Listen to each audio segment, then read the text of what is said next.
তাহলে দেখো আজকে আমি যে অঙ্কটা পড়াবো সেটা হচ্ছে বিন্দুগামী সরলরেখার সমীকরণ। অর্থাৎ এই অধ্যায়টা আছে স্থানাঙ্ক জ্যামিতিটা আছে ওই অধ্যায়ের অঙ্ক। তো যাই হোক, এই অঙ্কটা একটা অঙ্ক করলে অনেকগুলো অঙ্কই পারবে অধ্যায়ে। আগে প্রশ্নটা ফলো করো। 3, 4 এবং 2, -3 বিন্দুগামী সরলরেখার সমীকরণ নির্ণয় করো।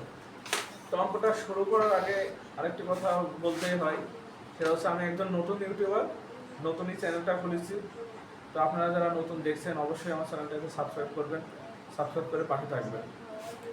তো চলো অঙ্কটা বুঝি।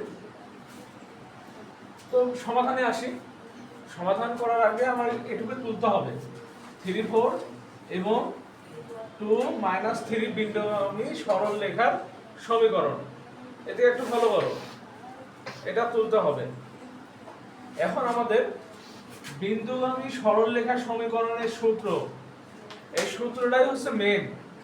যারা সূত্রটা মুখস্থ রাখতে পারবা তাদের অঙ্ক ভুল হওয়ার সম্ভাবনা নেই বললেই চলে।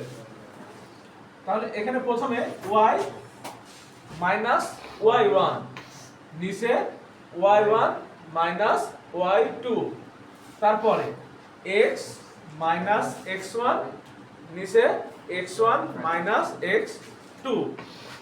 এখন যদি আমি তো সূত্রটা লিখলাম, এখন তোমরা বুঝবে কিভাবে কোনটা y কোনটা y1, কোনটা y1 আর কোনটা y2। তাহলে এদিকে ভালো করো, y থেকে যাবে, মানে যদি এখানে y থেকে গেল, এখানে x থেকে গেল, তাহলে y1 কোনটা? y1 ধরা হয়েছে হচ্ছে এটা 4, ঠিক আছে। প্রথম কারটা x1, পরেরটা হচ্ছে y1, পরেরটা x2, তারপর এটা হচ্ছে y2। বুঝো নাই মনে হয়? আরেকবার বুঝো। প্রথম কারটা হচ্ছে x1, প্রথম কারটা কি x1, পরেরটা y1, তারপর এটা x2, তারপর এটা y2, তাই না? আচ্ছা, তাহলে y কত? y বসে গেল। তাহলে y1 কোনটা? এখানে 4, ঠিক আছে না? এখানে x এর মান x বসে গেল, x1 কত? 3, কি কথা ঠিক আছে না? এবার নিচে আসি, y1 কোনটা? 4, ঠিক আছে। আর হচ্ছে y2 কত? -3, কি -3 না? তাহলে -3, কিন্তু সূত্রের আগ থেকে তো একটা মাইনাস আছে, এজন্য এই মাইনাসটাকে কাছে রাখতে হবে, পাশে ব্র্যাকেটের মধ্যে আরেকটা মাইনাস অ্যাড করতে হবে। কোন মাইনাসটা অ্যাড করলাম? আগে থেকে যে মাইনাসটা ছিল, তাই না? আর এখানে x1 কত? x1 হচ্ছে 3, আর x2 কত? 2। এখন এখানে আসি, মাথার উপরে যা ছিল তাই আছে, y - 4, আর নিচে 4 করতে 4, আর এখানে মাইনাসে মাইনাসে কি হবে? প্লাস 3, হ্যাঁ। এখানে 3 এর মধ্যে যদি 2 বাদ দিই কত হয়? 1। আচ্ছা, পরের লাইনে উপরে যা আছে তাই দিলাম, আর 4 আর 3 যোগ করে কত হলো? 7। আর এখানে যা ছিল তাই। এখন পরে আমরা যেটা করেছি এটাকে বলে আড়াআড়ি গুণ। আড়াআড়ি গুণ আগে কখনো তোমরা শিখেছো কিনা জানি না।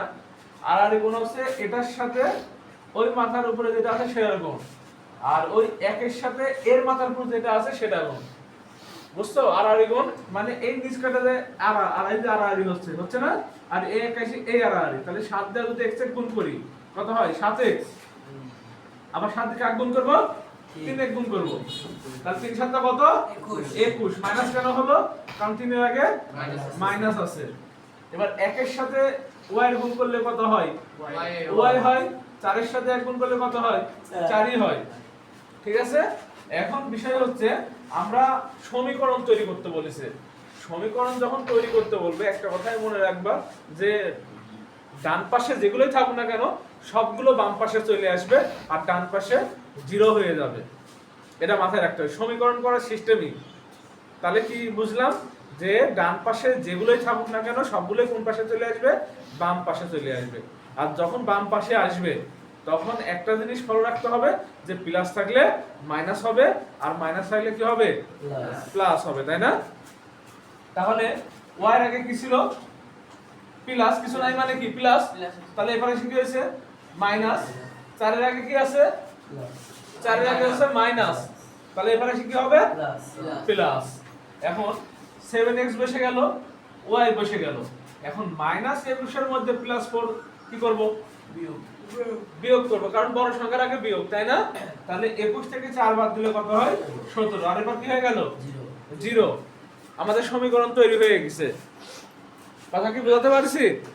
তাহলে তোমাদের একটা জিনিস মনে রাখবা, একটা জিনিস মনে রাখতে হবে কি, যদি আমাদের সমীকরণ নির্ণয় করতে বলা হয় তাহলে আমি যে সূত্রটা দিছি এই সূত্রটা তোমাকে ভালো করে আয়ত্ত করতে হবে। তাহলে আয়ত্ত করার পর তোমাকে আমি যেখান থেকে অঙ্ক দিব তুমি সেখান থেকেই করতে পারবে ইনশাআল্লাহ। তো প্রথম অবস্থায় আরেকবার একটা কথা রিপ্লে করি, সেটা হচ্ছে প্রথমে কি আছে y1 আর নিচে কি y1 মাইনাস y2, পরে ডান পাশে কি আছে x মাইনাস x1 আর নিচে x1 মাইনাস x2। তাহলে x হচ্ছে প্রথমকার সংখ্যাটা x1, পরের সংখ্যাটা হচ্ছে y1, তারপরে এটা x2, পরেরটা হচ্ছে y2। এইভাবে কি পারা যাবে না? ইনশাআল্লাহ পারা যাবে, তাই না? আচ্ছা ঠিক আছে, ধন্যবাদ। আবার আরেকদিন আরেকটি নতুন ভিডিও নিয়ে আপনাদের সামনে আসবো। সে পর্যন্ত ভালো থাকবেন। আসসালামু আলাইকুম।